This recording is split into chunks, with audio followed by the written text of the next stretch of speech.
शुरू हुई ना मीटिंग, तो बहुत सारे, तो उसमें 2 सर्वे उन्होंने पहले रिलीज़ की, जो वर्ल्ड इकोनॉमिक फोरम जो है 2 सर्वे उसने किए हैं, एक इकोनॉमिस्ट के बीच में और एक इकोनॉमिस्ट और चीफ एग्जीक्यूटिव्स के बीच में। दोनों सर्वे ये कह रहे हैं कि इन्फ्लेशन एक बिगेस्ट थ्रेट है पूरी ग्लोबल इकोनॉमी के लिए और ईयर एंड तक रिसेशन आएगा, ऐसा 73% लोगों को मानना है। और ये सर्वे उनके लिए किया है PwC ने। अब उसमें भारत के भी लोग शामिल हैं, उसमें 634 लोग पूरे दुनिया से गए हैं, बड़े बड़े लोग। 634 लोगों के ऑर्गेनाइजेशंस में से 73% लोग ये मानते हैं।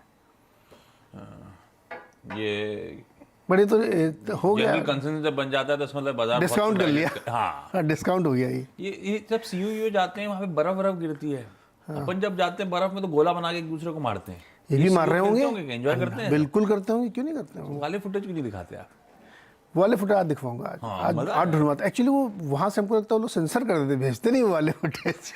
सीएम साहब ने कॉपीराइटर को गोला मारा। जर्नलिस्ट खेल रहे हैं उनके साथ। ये इसमें मजा आएगा, इनसाइडर तो वो है। अच्छा, कैसे अप्रोच करें फिर मार्केट्स को? कल ठंडे पड़े, लेकिन वो जो सुबह मेंशन थे वो बेस 1, उसको ड्यूली बाजार ने रिस्पेक्ट करने की कोशिश करी, पर बैंक निफ्टी तो रेजिस्टेंस वंस के जोन्स के बियॉन्ड जाने के बाद पस पड़ा था। मैं कैसे रीड करूं कल की उस बाजार की चाल को? कल वीरू, हम लोग शाम को जब बैठे थे कमाई का अड्डा में, तब ये मेंशन हो रहा था कि भाई हो सकता है बाजार इन लेवल्स के आसपास कंसोलिडेट कर रहा है और हो सकता है एक बेस फॉर्मेशन की प्रक्रिया चल रही है और एक चलने की तैयारी हो सकती है बजट से पहले। कल रात के डेटा की रीडिंग क्या कहती है? और अब मंगलवार के दिन निफ्टी का अप्रोच क्या रखूं या निफ्टी बैंक का अप्रोच क्या रखूं?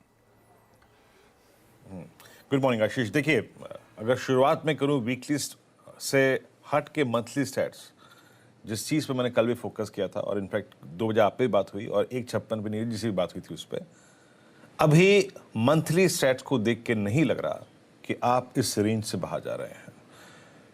ना 17,800 का ब्रेकडाउन, ना 18,100 की रेंज का बाइसेक्ट। शुरुआत सिर्फ उसी से करें क्या? मंथली ऑप्शन अगर आप देखें, राइटर्स को देखिए, 18,000, 18,100, 18,200 पे कॉल राइटर्स, 18,000 पे, 17,900 पे, 17,800 पे पुट राइटर्स। अभी आशीष नहीं लग रहा कि ये बाजार उस रेंज से बाहर जा रहा है। कल भी अप्रोच क्या थी? 18,020, 18,080 क्या है? 20 कॉल राइटर, और साथ ही साथ अगर आप देखें 80 क्या है? आपका फॉलिंग 20 डेमा। इस रेंज को बाइसेट करना मुश्किल है। हालांकि हुआ क्या कल कि मॉर्निंग कॉल से लेकर ओपनिंग तक आशीष, वो HDFC बैंक का प्रीमियम बहुत लोड हो गया। मेरे को इस ऐसी ओपनिंग की एक्सपेक्टेशन नहीं थी। मेरे को लग रहा था 17,950, 980 की जोन में हम खुलेंगे, लेकिन हमारी काफ़ी प्रीमियम के साथ ओपनिंग हो गई। उसने अगर आप देखें शॉर्ट होल्डर्स को एक स्ट्रॉन्ग एक रीज़न दिया शॉर्ट करने का। बट अगर आप FIs के स्टैट्स को देखें या फिर ऑप्शन राइटर्स को देखें, तो आशीष मेरे को अभी भी लग रहा है यही रेंज, और जब तक ये रेंज बाइसेक्ट नहीं हो रही ऑन द बोथ इंडिसेस, चाहे वो क्लोजिंग बेसिस पे हायर साइड पे, लोअर साइड पे, शायद ये चेंज ना हो। देखते हैं, डायग्राम को दिखाता हूँ मैं आपको कुछ देर में, लेकिन उससे पहले अगर आप कल की इंस्टीट्यूशनल अप्रोच को देखें आशीष, जैसे कि आपने समझाया कि कल 3 आंकड़े थे, बट स्टिल FI सेलर थे 751 करोड़ रुपए के, 685 करोड़ रुपए के DIs बायर थे, 1165 करोड़ रुपए का अगर आप देखें इंडेक्स बेचा उन्होंने, 2500 कॉन्ट्रैक्ट लॉन्ग काट लिए, 10,000 कॉन्ट्रैक्ट शॉर्ट किए, यानी शुक्रवार की पोजीशंस का हल्का सा रिवर्सल था। स्टॉक फ्यूचर्स 850 करोड़ का बेचा, 3,000 कॉन्ट्रैक्ट लॉन्ग काटे और 6500 कॉन्ट्रैक्ट अगर देखें तो यहाँ पे शॉर्ट कराए। उन्होंने 1,38,000 कॉल फिर शॉर्ट करी है, यानी अगेन कल का हाई और अगेन वो 18,000 और अगेन वो 20 डेमा ऑन बोथ इंडिसेस एक स्ट्रॉन्ग सप्लाई जोन के तौर पे काम करेगा। पुट शॉर्ट बहुत नहीं आई है, लेकिन 8,000 पुट आई है, लगभग 75,000 पुट के अगेंस्ट। आप पिरामिड्स को देखिए आशीष, वीकली और मंथली दोनों पिरामिड्स को, और देखिए किस तरीके से कल फिर एक बार वो 18,000 और 17,080 जो 20 डेमा है हमारा, उस रेंज में कॉल राइटर्स हावी हुए हैं। ह्यूज कॉल राइटिंग, 18,000, 18,100, 18,200, और वो पुट्स में 17,800, 17,700, यहीं पर अगर आप देखें सारे पुट्स के OI खड़े हैं। कल का निफ्टी का जो लो था एग्जैक्टली हमारा बेस 1 था और वो था exactly 100 day exponential moving average. 1:30 बजे एक पुल बैक आया, लेकिन फाइनल पुल बैक नहीं आया। बट अगर आपके पास लॉन्ग थी तो आज सुबह थोड़े बहुत प्रॉफिट्स मिलेंगे आपको, करीब करीब 17,950 की ट्रैजेक्टरी मिलेगी।